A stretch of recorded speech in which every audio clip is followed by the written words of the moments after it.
Goddess of Victory Nikke is finally available on both Android and iOS. The game contains an amazing looking anime intro as well as a few cutscenes, impressive looking waifus, story that will surprise you just as much as the physics, and well, the gameplay is actually good despite it being a waifu game. But first, I want to thank the Nikke team for sponsoring this video. However, the opinions in this video are not affected in any way. Anyways, let's talk about Goddess of Victory Nikke. So, what is Goddess of Victory Nikke? Well, it's a waifu collecting idol game with a ton of RPG elements that keep this game fresh.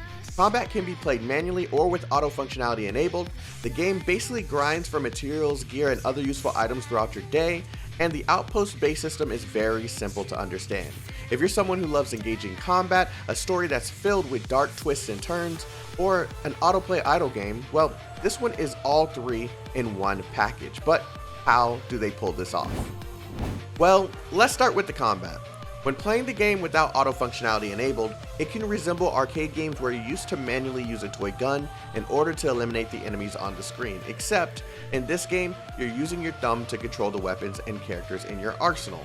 Character switching is a huge part of the combat, along with managing various abilities that can deal damage to enemies, debuff your enemies, or buff your teammates. There's also an elemental system that contributes to the effectiveness of your chosen Nikke when in combat.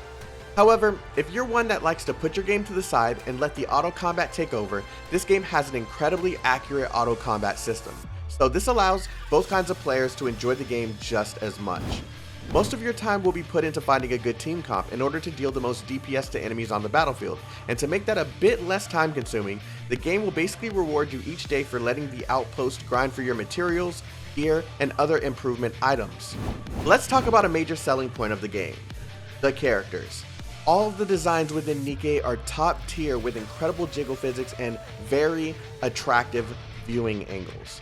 You can check out their combat animations and enjoy the jiggle physics, character voiceovers with various different languages, as well as just take in the character designs. I'm gonna let you put that together yourself. Goddess of Victory Nikke even contains a Nikkepedia, which allows you to view all of the Nikke available within the game, even if you currently do not have those characters. There are various different game modes for you to enjoy within Goddess of Victory Nikke. There's a roguelike game mode called the Simulation Room, where you can choose buffs in between combat sessions that make your team stronger based on those choices. There's also a dungeon exploration mode called the Lost Sector, where you'll be just exploring dungeon-like areas for loot while also taking out enemies as well as bosses along the way. There's the Tribe Tower, which is just a combat tower with a leaderboard for flexing your individual scores as well as the scores of your union, which is basically just a fancy name for guilds within this game. And we can't forget about the Interception game mode, where you're just testing your character builds with the purpose of seeing how much damage you can deal to the bosses available, while also receiving some good resources and gear for how close you come to defeating each boss. As we approach the end of this video, you're most likely asking if this game is free-to-play friendly. My personal opinion is yes.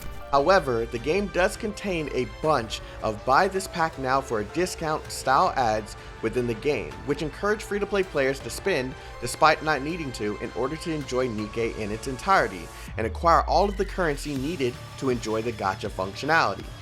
Crystals that are earned by simply playing basically hand you free SSRs and SR characters, and the gacha currency is easy to come by since there are a ton of quests and story to do with no stamina system holding you back from progressing forward. However, there is one negative that I find somewhat annoying despite the player base requesting for this specific feature over and over again since the very first beta, and that feature is a native landscape mode that allows mobile and tablet players to enjoy the game without playing in a portrait one-handed mode.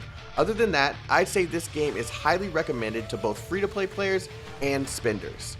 And that's basically it. I'm very impressed with the execution of this idle game and very curious to see how well it will do in the future.